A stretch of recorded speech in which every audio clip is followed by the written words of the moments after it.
नमस्कार। एक 34 वर्षीय महिला की कुंडली हमारे सामने। 27 मार्च 1986 रात्रि के 8:30 बजे इनका जन्म हुआ। जिस समय इनका जन्म हुआ चंद्रमा तुला राशि में गोचर कर रहे थे और लग्न भी तुला ही था। जब लग्न और राशि दोनों के मालिक शुक्र हो जाएं, शुक्र ग्रह व्यक्ति के भीतर शुक्र से संबंधित कारकत्वों की वृद्धि कर देता है। शुक्र के क्या कारकत्व हैं? सुख साधन शुक्र का कारकत्व है। सजना, संवरना, अच्छे प्रकार के साधनों को भोगने की इच्छा रखना, जीवन में अच्छे साधनों की तरफ आकर्षण होना, अच्छे मकान, अच्छी गाड़ियाँ, पैसा, ज्वेलरी, इनकी तरफ व्यक्ति का आकर्षण होता है या व्यक्ति अपने जीवन में चाहता है कि वो इस प्रकार के सब चीज़ों को भोगे, क्योंकि आपकी राशि और लग्न दोनों पे ही शुक्र का प्रभाव है। साथ ही साथ लग्न और राशि का मालिक जो शुक्र वो छठे घर में है लेकिन उच्च का है, यानी व्यक्ति जीवन में इन सभी साधनों को कैसे भी करता है लेकिन प्राप्त कर लेता है। लेकिन जब जब राशि और लग्न दोनों के मालिक शुक्र छठे घर में उच्च के होके बैठें तो व्यक्ति को अपने आप पर भी संयम रखना चाहिए। यहाँ मैं संयम आपको चारित्रिक रूप से बोल रहा हूँ कि आपको अपने चारित्रिक रूप से भी अपने आप पर संयम रखना होगा, क्योंकि कभी कभी जीवन में व्यक्ति सुख साधनों के प्रति आकर्षित होकर गलत रास्ते की तरफ आकर्षित हो जाता है, तो उसका भी आपको विशेष रूप से ध्यान देना होगा। यह आपके लिए एक तरीके की चेतावनी है आपकी कुंडली के अकॉर्डिंग। चलिए अब मैं बात करता हूँ आपकी कुंडली के अंदर चंद्रमा केतु के बैठे हुए।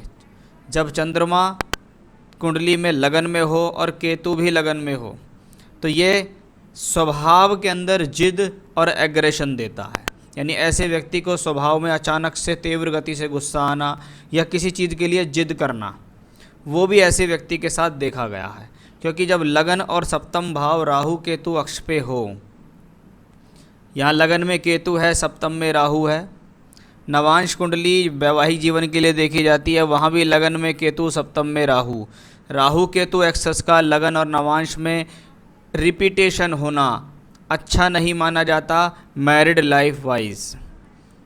इसका मतलब है आप अपने जीवन में इस प्रकार का भोग लेकर पैदा हुए हैं कि आपको जीवन में वैवाहिक जीवन से संबंधित सुख में प्रॉब्लम आएगी ही, शादी आप चाहें किसी से भी करें।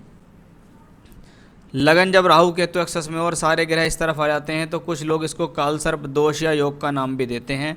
यहाँ दो अशुभ ग्रहों में जब सारे ग्रह आ जाते हैं तो ये एक दोष का निर्माण करते हैं।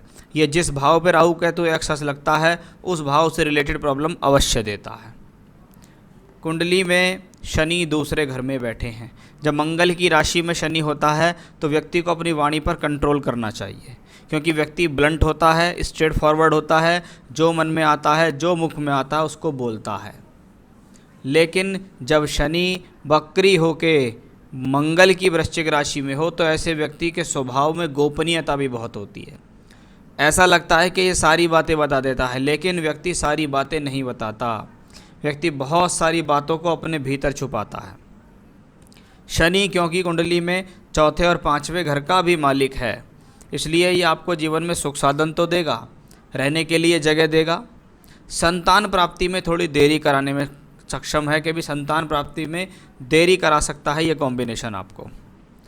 कुंडली में मंगल जब तीसरे घर में हो तो साहस में वृद्धि करता है। व्यक्ति थोड़ा सा अडिग हो जाता है, अड़ियल हो जाता है, घबराता नहीं है, डरता नहीं है, किसी भी चीज़ का सामना आसानी से कर लेता है और व्यक्ति साहस के बल पर अपने जीवन में आगे बढ़ता है। अब ये वो साहस भी है कि परिस्थिति कैसी भी हो कि मुझे ना डरना है ना घबराना है, तो मंगल उस हिसाब से भी है, देखा जाता है। अब मंगल यहाँ सप्तम का मालिक भी है, सप्तम भाव में राहु है और ग्रह बैठा है तीसरे घर के अंदर, तो ये भी कोई ज़्यादा अच्छा कॉम्बिनेशन नहीं माना गया है। चलिए और आगे बात करते हैं बृहस्पति बुध के योग की।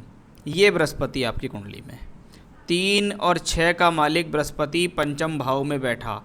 एक तो कारक का पंचम में आना और षष्ठे तृतीय शोके, यानी फिर से एक इंडिकेशंस है कि आपको जीवन में संतान से संबंधित सुख प्राप्ति में कठिनाई तो आएंगी। चाहे वो देरी से आए, चाहे वो परेशानी से संतान हो, कष्ट से हो, सिजेरियन डिलीवरी से हो, या कैसे भी हो, लेकिन वो स्थिति मुझे यहाँ दिखती है। बुध लाभेश हैं, बैठे हुए पंचम भाव में। पंचम में जब वक्री बुध बैठा हुआ हो, ये व्यक्ति की बुद्धि को ज़रूरत से ज़्यादा तेज बनाता है। यानी ऐसे व्यक्ति बहुत चपल बुद्धि के होते हैं, आसानी से किसी के काबू में नहीं आते हैं। और सबसे बड़ी बात ये कही जाती है, शास्त्र में लिखा हुआ है, पंचम में वक्री बुध आपके जीवन के अंदर आपको परेशानी देगा। किस लिए परेशानी देगा? क्योंकि ये आपको स्वार्थी बनाएगा। आप अपने स्वार्थ के बारे में ज़्यादा सोचेंगे कि भाई मुझे कहाँ फ़ायदा हो रहा है, कहाँ लाभ हो रहा है। जहाँ फ़ायदा हो रहा है, जहाँ लाभ हो रहा है, वहाँ आपको ये ज़्यादा खींच के ले जाएगा। तो थोड़ा सा आपको इस चीज़ का अवश्य ध्यान देना होगा। ये ग्रह भाग्य के लिए अच्छा है, पैसे के लिए अच्छा है, लेकिन ज़रूरत से ज़्यादा चतुराई भी जीवन में व्यक्ति को मात देती है, परेशान करती है। आपकी नवांश कुंडली ज़्यादा अच्छी नहीं हुई। नवांश में आप देखिएगा, लगन में शनि केतु हैं, सप्तम में मंगल राहु है, अष्टमेश वक्री बुध भी वही हैं, राहु केतु एक्सेस भी है। इसीलिए इस कुंडली के अंदर वैवाहिक जीवन में प्रॉब्लम तो अवश्य है। वो प्रॉब्लम कई बार कई हद तक बढ़ भी सकती है। पति पत्नी के बीच आर्गूमेंट्स होना, परेशानी होना, दिक्कत आ जाना, झगड़े झंझट कराती है, आपसी मनमुटाव कराती है। लेकिन कुछ पॉजिटिव पॉइंट हैं, जैसे मंगल सप्तम भाव में बैठ के लगन को वापस देखता है या अपने घर को देख रहा है। शुक्र सप्तम का मालिक होकर त्रिकोण में उच्च का है। बृहस्पति पति कारक ग्रह होके एक आध यहाँ चौथे घर में बैठा है और खुश है, इसके ऊपर कोई खराब प्रभाव नहीं है। अब ऐसी बहुत सारी हॉरोस्कोप्स देखी गई हैं कि उनके जीवन में विवाह हो जाता है लेकिन वैवाहिक सुख नहीं मिलता। तलाक अगर वो ले लें तो दूसरे पति से भी सुख नहीं मिलता, दूसरे पति से तलाक ले लें तो तीसरे पति से भी सुख नहीं मिलता। क्योंकि इस कुंडली में इस प्रकार के योग मौजूद हैं कि आपकी शादी जीवन में किसी से भी हो, आपको वैवाहिक जीवन से संबंधित सुख में कमी रहेगी, ऐसा भोग लेकर आप पैदा हुए हैं। इसीलिए आपको ये बहुत आवश्यक जानना ज़रूरी है कि देखिए ये कुंडली आपकी है, आप इस प्रकार के योग लेकर पैदा हुए हो। आप अपनी बुद्धि से, चतुराई से गलत निर्णय लेकर डाइवोर्स ले लें, किसी दूसरे से शादी कर लें, और अगर ये सोचें कि मैं उसके साथ खुश रहूँगी, तो ये आपकी बहुत बड़ी गलतफहमी रहेगी। क्योंकि इस कुंडली में ऐसे योग हैं जो मैरिज से रिलेटेड सुख में अभाव करते हैं, कमी ही करते हैं। उनको सिर्फ हम अपने उपायों से ठीक कर सकते हैं, लेकिन बिल्कुल जड़ से मिटा नहीं सकते। तो ये बात आपको बहुत ध्यान ज़रूरी है। बाकी आपके सवाल मैं लेता हूँ। बृहस्पति में राहु अभी जनवरी 2022 तक चल रही है। राहु यहाँ भी सप्तम में, राहु यहाँ भी सप्तम में। सप्तम भाव से संबंधित समस्या, मैरिड लाइफ रिलेटेड इश्यूज़ जनवरी 2022 तक इस व्यक्ति को अवश्य रहेंगे। अब ये चल रही है महादशा में अंतिम अंतरदशा, गुरु में राहु। ऐसे में व्यक्ति को बड़े डिसीजन नहीं लेने चाहिए, जल्दबाजी में डिसीजन नहीं लेने चाहिए, नहीं तो उसको जीवन पर्यंत उस बात का पछतावा रहता है। सवाल है आपका मैरिड के बारे में जानना है। विधवा योग है क्या कुंडली में? देखिए, कोई विधवा का योग इस कुंडली में नहीं है।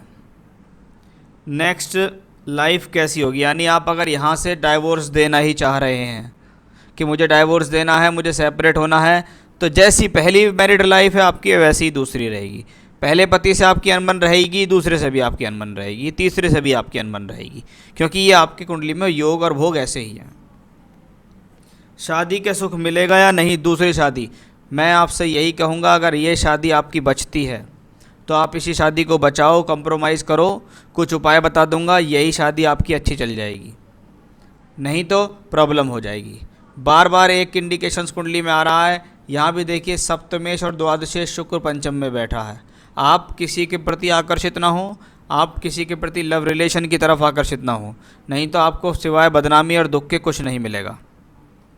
लग्जरी लाइफ, अच्छा घर, कार, हाउस। हाँ, कुंडली में दिखता है कि आप अपने जीवन में स्वयं के बल पर भी कुछ अच्छा कर सकती हैं। यानी खुद कमा कर, खुद सोर्स ऑफ इनकम करके, अच्छा अर्जन करके आप अपने जीवन में अच्छा कमा सकते हैं। और खुद के बल पर भी आप मकान गाड़ी वगैरह अपना कर सकते हैं, लेकिन आपके जीवन में इस प्रकार का सुख अवश्य है जो आपको मिलेगा भी। गवर्नमेंट जॉब या बिजनेस, प्ले स्कूल, पीजी, घर रेंट पर देना आदि। देखिए जनवरी 22 से अगर मैं थोड़ा आगे चलूँ तो शनि की महादशा आपको आती है। शनि कुंडली में योग कारक, केंद्र त्रिकोण का मालिक, धन भाव में बैठा है, वाणी भाव में बैठा है और देख रहा है एकादश भाव को भी। इसका मतलब व्यक्ति अपने जीवन में वाणी से जुड़े हुए कार्य करके लाभ प्राप्त करेगा। शनि यहाँ भी मंगल की राशि में मंगल से ही दृष्ट है, तो ये कॉम्बिनेशन अच्छा। और शनि यहाँ भी, यानी वाणी से जुड़े हुए कार्य आप जो भी करेंगे उसमें आपको आगामी समय में सफलता मिलेगी, आप जीवन में अच्छी खासी तरक्की करेंगे। तो ये जो आपने पूछा प्ले स्कूल यानी स्कूल से रिलेटेड काम, एजुकेशन रिलेटेड काम, टीचिंग रिलेटेड काम अगर आप करेंगे तो आपके लिए बेहतर रहेगा। आपने पूछा सरकारी नौकरी के बारे में। देखिए अगर आप प्रयासरत रहते हैं, अच्छी तैयारी करते हैं तो आपके पास 2024 तक अच्छा खासा मौका है कि आप अगर तैयारी करेंगे तो सरकारी नौकरी प्राप्त करेंगे।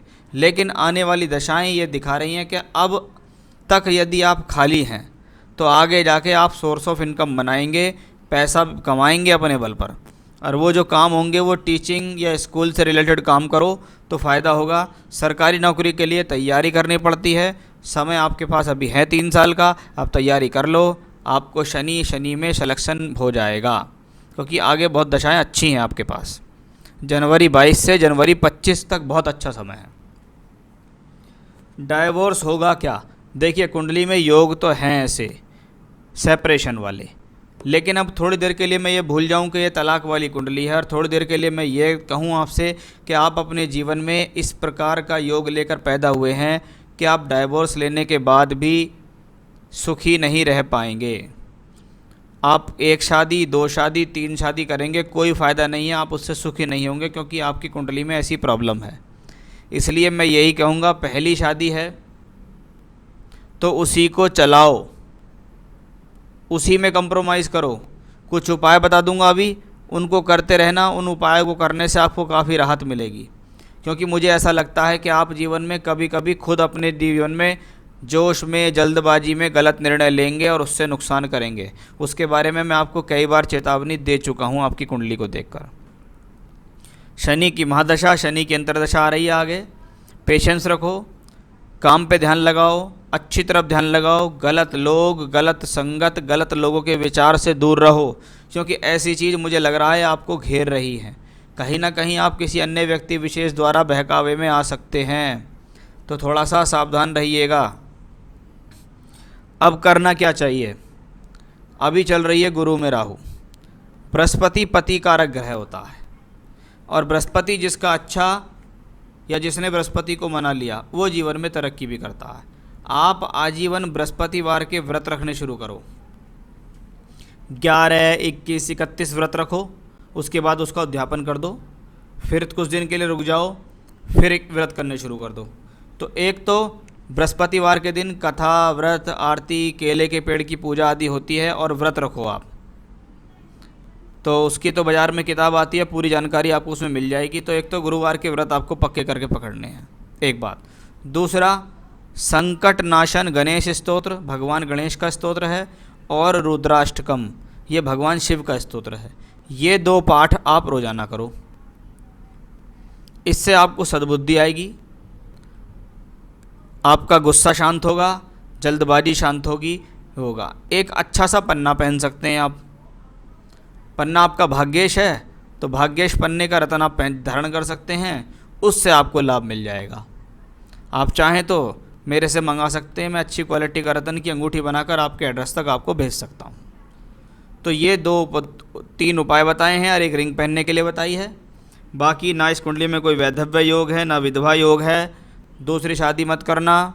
डाइवोर्स लेने के लिए सोच रहे हो तो उसमें जीवन में पछतावा होगा, मैं तो आपको मना ही करूँगा लेने के लिए। चलिए, जितना मेरा काम था मैं अपना कर दिया कि भाई मुझे जो सलाह देनी थी वो मैंने आपको दे दी। बाकी आपकी ज़िंदगी, आपका निर्णय, आप क्या करते हो वो बात अलग है। तो ये था आपकी हॉरोस्कोप का एनालिसिस। नमस्कार।